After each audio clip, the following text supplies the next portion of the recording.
Okay, so today we're doing something a little different. We're going to take a daily devotional, something millions of people read every day, and we're going to take it apart. Not to argue with it, but to see how it's built.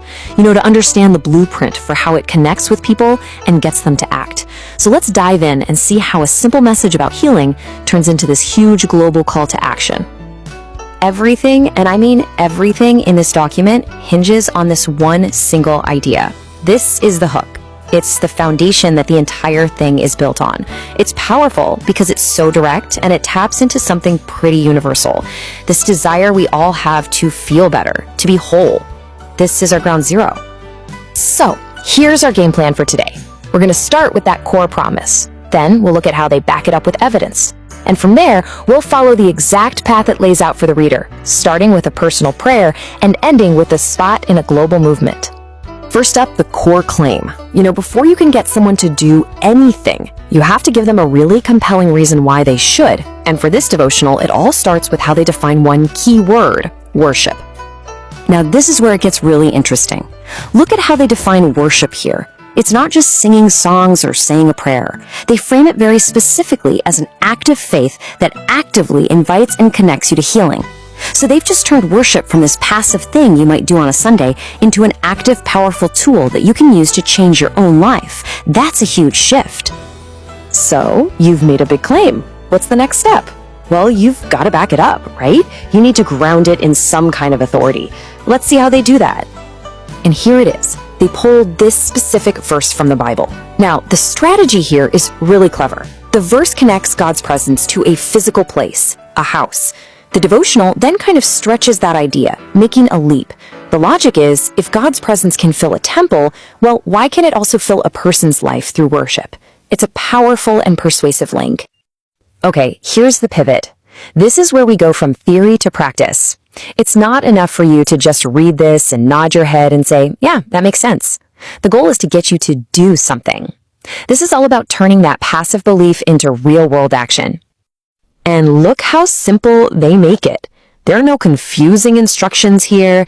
It's just a clear 1, 2, 3 process. Spend time, allow, and surrender. That's it. And that simplicity is totally intentional. It makes the whole thing feel manageable, like something anyone can do, right here, right now.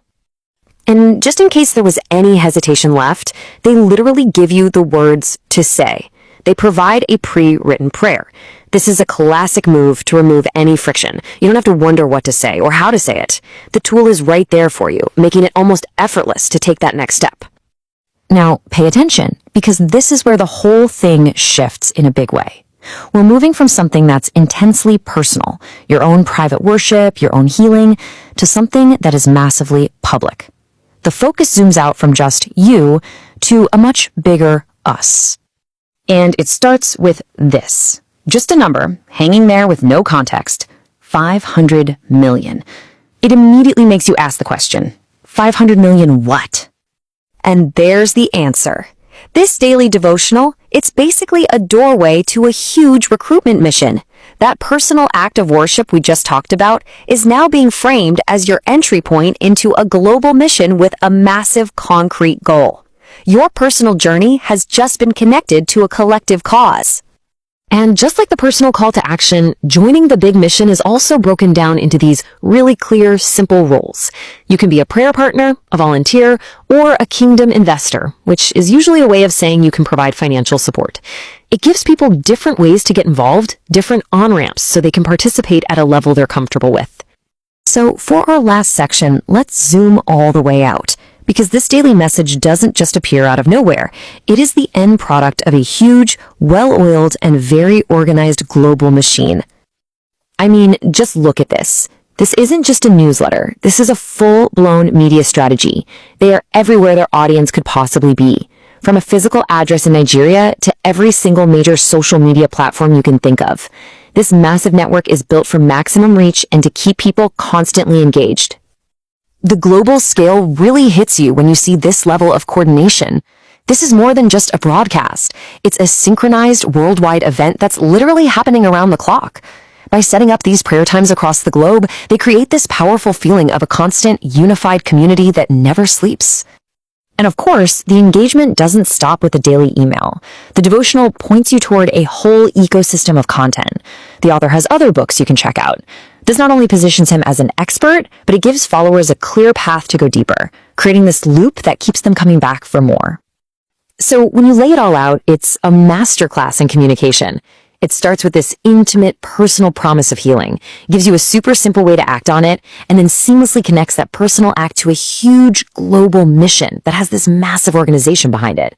It really leaves you with a fascinating question to chew on.